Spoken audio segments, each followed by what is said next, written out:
নিষ্ঠার সাথে তারা এগুলো প্রচার এবং প্রকাশ করছেন। তারা কোনো রাজনীতিবিদ না এবং তারা কোনো আইন শৃঙ্খলা বাহিনীর কোনো সদস্য না।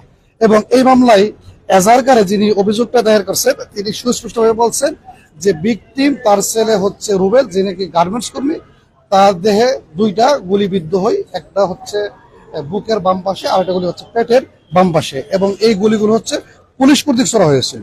এবং এটা আমরা আদালতকে বারবার অত্যন্ত জোরালো ভাবে বলার চেষ্টা করছি, বোঝানোর চেষ্টা করছি যে পুলিশ হচ্ছে স্বরাষ্ট্র মন্ত্রণালয়ের অধীন হচ্ছে, তারা নির্দেশনা পালন করেন। স্বরাষ্ট্র মন্ত্রণালয়ের সুপারিয়র অথরিটি হচ্ছে পুলিশের আইজিপি এবং স্বরাষ্ট্রমন্ত্রী।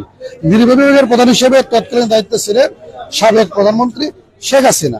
সাংবাদিক দম্পতি হিসাবে শাকিল আহমেদ এবং ফারজানার উপর এই মামলার ঘটনার বিষয়বস্তু, ইন্ধনদাতা, অর্থ যোগানদাতা, পরিকল্পনাকারী বা প্রত্যক্ষ পরোক্ষভাবে কোনোভাবেই হচ্ছে এই ঘটনার সাথে তাদের জড়িত থাকার কোনো সুযোগ এবং সম্ভাবনা নেই। অধিকন্তু মামলার তদন্তকারী কর্মকর্তা এই মামলার ঘটনা সংক্রান্তে তারা জড়িত কি না এটা বের করার জন্য পর্যাপ্ত সময় পেয়েছেন। তিনি তার সমস্ত আইনগত প্রক্রিয়ায় সমস্ত কলা কৌশল অবলম্বন করে, যেহেতু তারা জড়িত না, তাদের কাছ থেকে এই মামলা সংক্রান্তে কোনো তথ্য উদ্ধার করতে পারেন নাই।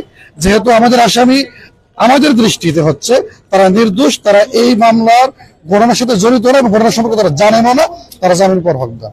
বিজ্ঞ আদালত অত্যন্ত ধৈর্য সহকারে আমাদের জামিন বিষয়ে আমাদের যতগুলো হচ্ছে যুক্তি ছিল সমস্ত বিষয়ে উনি মনোযোগ দিয়ে শুনছেন।